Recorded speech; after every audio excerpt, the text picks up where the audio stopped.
Africa is abundantly rich in natural resources. Under the current economic model, African countries are continuously called to open their economies to business. This has attracted private investment in various economic sectors. Free, prior and informed consent, also known as FPIC, is an important right given to indigenous peoples and communities. It empowers those affected by these business activities to participate by being fully informed and consenting freely to or rejecting the project proposed. The following video is an illustrated scenario of the FPIC written report prepared by the African Coalition for Corporate Accountability, also known as ACCA. The community is heavily dependent on the land for farming, fishing and housing, using herbs they grow for medicinal and other purposes. Many have lived here since their childhood, as did many of their ancestors before them. It is part of who they are as a people. They are one with the land. Government officials have discovered mineral resources and have decided to collaborate with the mining company on a development project. The government sold a large section of the community's land to a mining company known as X-Mines. The community is unaware that the government has made a secret deal with X-Mines, resulting in the selling of part of their land. We can start bulldozing over there. In the early hours of the morning, the police and soldiers forcibly remove community members from their homes and place sold signs in front of their homes. The community did not have information on the development project and could consequently not consent to it. What are you doing to our home? The local government did not give the community prior notice to vacate their homes, nor were they compensated for moving out. The community members whose homes were destroyed were given temporary shelter in the form of tents and shacks. The community members whose homes were not sold have also been adversely affected by the contaminated river, which has affected farming and fishing in the area. Waterborne illnesses like cholera and typhoid have increased.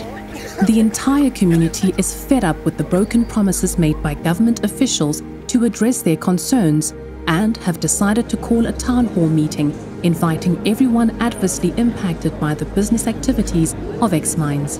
The human rights defender informs them of the following rights that have been violated, namely, the rights to life, dignity, healthy environment, health, housing and development. I realize you are all very frustrated, but we are here to help. After submitting the required documents, the community begins to protest in front of the X-Mines headquarters. They demand that X-Mines stops all of its business operations until their concerns are addressed. X-Mines calls on government officials to send police forces to disperse the crowd. Community members are arrested and some are shot at, resulting in death. As a result of what transpired at the protest, all the parties concerned decided to hold a town hall meeting to discuss how the community should have been informed of the oil discovery, the selling of their land, provided compensation for their homes, and other matters that they should be aware of. Human rights defenders educate everyone on free, prior informed consent, FPIC, and what it entails. Step 1.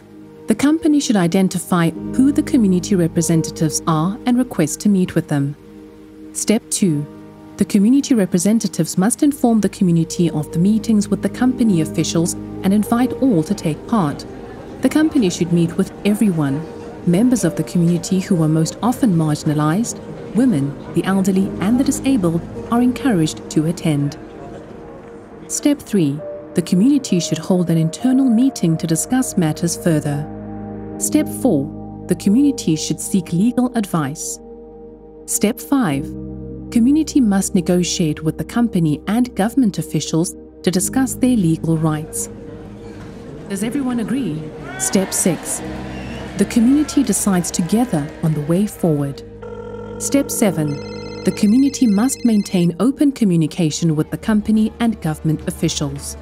As much as government and companies can take on development projects, they are to be equally aware of the human rights of inhabitants of the communities in which they do business. There are legal and societal expectations on governments and companies to prevent and/or lessen the effect of harm caused to communities. The government and/or company must provide compensation, ensuring that communities are not left worse off because of the development project.